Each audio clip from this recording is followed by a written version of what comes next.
Ինչպես մեծացնել խելացի երեխա, բայց չծանրաբեռնել նրան տարբեր խմբակներով։ Սկզբի համար եկեք տարբերակենք ֆելք, ինտելեկտ, հմտություններ, էրուդիցիա և մտածողություն հասկացությունները։ Ինտելեկտը հիմնականում գենետիկորեն է որոշված։ Մարդը իրականում այնքան էլ շատ հնարավորություններ չունի այն զարգացնելու համար։ Էրուդիցիան աշխարհի մասին գիտելիքների լայնությունն է։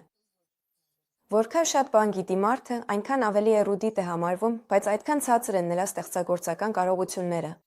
Հմտությունները ձևավորվում են բազմաթիվ կրկնությունների շնորհիվ։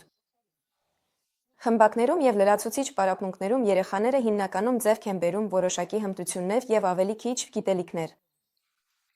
Օրինակ, երբ սովորում են նկարել կամ դաշնամուր նվագել։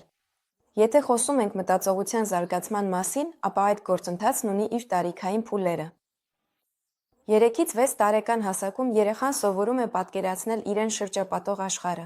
Եթե նախկինում երեխան աշխարհը ճանաչում է ձեռքով առարկաներին դիպչելով կամ համտեսելով դրանք, ապա հիմա փոքրիկը սովորում է երևակայել և պատկերներ ստեղծել իր մտքում։ Աբստրակտ և տրամաբանական մտածողությունը դեռ սպասում են իրենց ժամանակին։ Այս գործընթացները արհեստականորեն արագացնելը ոչ մի բանի չի բերի։ Այդ պատճառով, եթե ցանկանում եք օգնել երեխային այս տարիքում, ուշադրություն դարձրեք տեսողական պատկերավոր մտածողության զարգացմանը։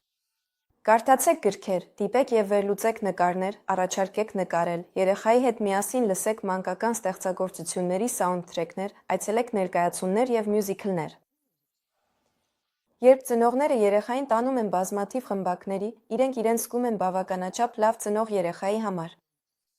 Բայց իրականում շատ զբաղվածությունը կարող է վնասել երեխային և ծանրաբեռնել նրան։ Երեխաները կորցնում են հետաքրքրությունը կյանքի նկատմամբ, որովհետև նրանք անում են միայն այն, ինչ ասում են մեծահասակները, և չունեն ազատություն սեփական ընտրության համար։